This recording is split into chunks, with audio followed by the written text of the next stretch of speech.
날마다 쓰는 나의 신앙일기 TV 데일리 큐티 나무양기입니다. 오늘은 여호수아 15장 13절에서 19절을 묵상하겠습니다. 여호와께서 여호수아에게 명령하신 대로 여호수아가 기럇 아르바 곧 헤브론을 유다 자손 중에서 분깃으로 여분네 아들 갈렙에게 주었으니 아르바는 아낙의 아버지였더라. 갈렙이 거기서 아낙의 소생 그 세 아들 곧 세세와 아히만과 달메를 쫓아내었고 거기서 올라가서 드빌 주민을 쳤는데 드빌의 본 이름은 기럇세벨이라. 갈렙이 말하기를 기럇세벨을 쳐서 그것을 점령하는 자에게는 내가 내 딸 악사를 아내로 주리라 하였더니 갈렙의 아우 그나스의 아들인 온니엘이 그것을 점령함으로 갈렙이 자기 딸 악사를 그에게 아내로 주었더라. 악사가 출가할 때에 그에게 청하여 자기 아버지에게 밭을 구하고자 하고 나귀에서 내리매 갈렙이 그에게 묻되 내가 무엇을 원하느냐 하니 이르되 내게 복을 주소서. 아버지께서 나를 네겝 땅으로 보내시오니 샘물도 내게 주소서 하며 갈렙이 윗샘과 아랫샘을 그에게 주었더라. 여호수아는 헤브론을 여분네의 아들 갈렙에게 주었습니다. 갈렙의 나이가 85세였습니다.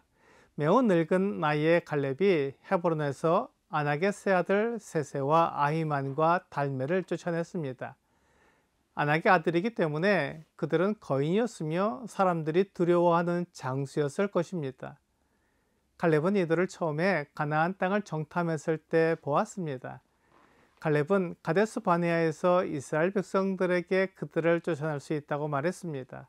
민수기 14장 6절부터 9절은 그 땅을 정탐한 자 중 눈의 아들 여호수아와 여분네의 아들 갈렙이 자기들의 옷을 찢고 이스라엘 자손의 온 회중에게 말하여 이르되 우리가 두루 다니며 정탐한 땅은 심히 아름다운 땅이라. 여호와께서 우리를 기뻐하시면 우리를 그 땅으로 인도하여 들이시고 그 땅을 우리에게 주시리라. 이는 과연 젖과 꿀이 흐르는 땅이니라. 다만 여호와를 거역하지는 말라. 또 그 땅 백성을 두려워하지 말라. 그들은 우리의 먹이라. 그들의 보호자는 그들에게서 떠났고 여호와는 우리와 함께 하시느니라. 그들을 두려워하지 말라 하나 라고 말씀하고 있습니다. 그렇게 말했던 갈렙이 이제 정말로 그들을 그 땅에서 쫓아냈습니다. 갈렙의 말이 이루어졌습니다. 하나님을 의지함으로 아낙의 세 아들을 쫓아냈습니다.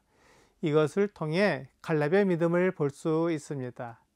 갈렙은 다른 어떤 것보다 믿음이 중요하다는 것을 보여주고 있습니다. 실로 이스라엘 안에 많은 사람들이 보여주지 못한 바로 그 믿음을 보여주고 있습니다. 여호수아가 그 땅을 갈렙에게 주었지만 갈렙은 아직 차지하지 못한 부분이 있었습니다. 그래서 갈렙은 그 땅을 차지하고 있던 아낙의 자손들을 몰아낼 필요가 있었습니다. 갈렙은 드빌을 공격하려고 했습니다. 드빌은 갈렙이 차지한 헤브론에서 더 남쪽으로 내려가서 만나는 성이었습니다. 그 드빌을 쳐서 빼앗는 자에게 자기 딸인 악사를 주겠다고 약속했습니다. 그 당시의 결혼 풍습은 현대의 결혼 풍습과 많이 달랐습니다. 물론 갈렙이 악사를 소유물처럼 취급한 것은 아니었습니다. 하지만 아버지가 딸의 결혼을 주장할 수 있었던 것은 사실이었습니다.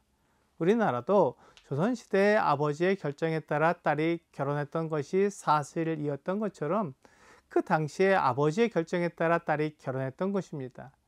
그러나 악사는 아버지에게 많은 것을 달라고 할 수 있었던 독립적인 삶을 살았던 사람이었습니다. 갈렙의 이 말에 반응한 사람은 온니엘이었습니다. 갈렙의 아우 그나스의 아들 온니엘이 드빌을 점령하겠다고 말했습니다. 온니엘은 드빌을 점령해야 했습니다.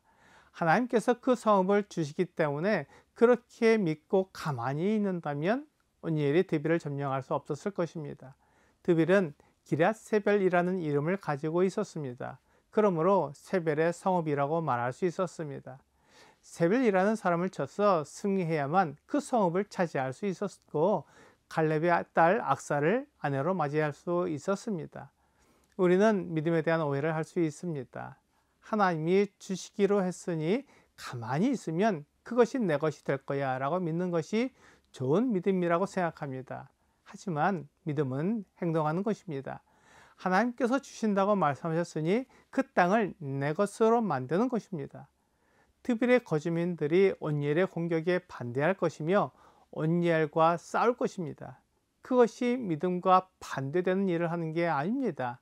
반대와 싸움이 있지만 그것을 이길 때 온니엘이 그 성을 차지하는 것입니다. 이것이 행동하는 믿음입니다. 이제 갈렙의 딸 악사는 믿음의 사람 온니엘의 아내가 되었습니다. 온니엘은 믿음으로 드빌을 취하여 얻었기 때문에 하나님을 믿는 사람이었습니다. 악사는 아버지 갈렙에게 믿음으로 구하려고 했습니다. 그가 나귀에서 내렸기 때문에 갈렙이 악사에게 무엇을 구하느냐고 물었습니다. 갈렙은 악사가 무엇을 구하든지 다 줄 준비가 되어 있었습니다. 갈렙은 아버지였기 때문입니다. 그래서 악사가 물을 달라고 구하자 윗샘과 아랫샘을 다 주었습니다. 온니엘과 악사가 가는 곳은 드빌이라는 성이었고 그것은 네겝과 가까운 곳이었기 때문에 물이 필요했습니다. 그래서 악사는 아버지에게 물을 달라고 했고 윗샘과 아랫샘을 얻었습니다. 악사는 아버지에게 복을 구했고 칼렙은 악사에게 복을 주면서 물을 주었습니다. 여호수아는 칼렙에게 축복해 주었습니다. 그래서 하나님의 복이 칼렙과 함께 했습니다. 이제 그 복을 딸에게 주고 있습니다. 하나님의 복이 악사에게 주어져서 악사는 하나님이 주시는 복을 가지고 드빌에 가며 그곳에 필요한 윗샘과 아랫샘을 가지고 갔습니다. 그리스도인들도 하나님께서 사람들을 구원하시고 그들에게 하늘에 속한 신령한 복을 주시기 원하신다는 것을 알고 있습니다. 그것을 아는 것으로 그치는 것이 아니라 하나님이 원하시는 것을 믿음으로 이루어 나가도록 도전해야 합니다.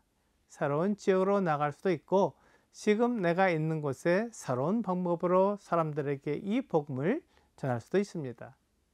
오늘의 적용 질문을 보겠습니다.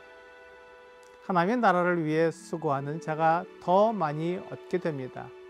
더 많은 영적 기업을 얻기 위해 오늘 새롭게 도전해 볼 수 있는 것은 무엇일까요? 갈렙은 드빌을 얻기 위해 그의 딸 악사를 주겠다고 했습니다. 사도 바울은 그리스도의 사명을 이루기 위해 자기의 생명도 아끼지 않았다고 고백합니다. 이와 같이 하나님의 뜻을 이루기 위해 나의 모든 것을 드릴 수 있는 믿음의 사람이 되기를 원합니다. 오늘 믿음은 가만히 있는 것이 아니라 믿는 대로 행동하는 것임을 알고 하나님을 위해 내 모든 것을 드리는 여러분과 제가 되기를 주 예수님의 이름으로 기도합니다.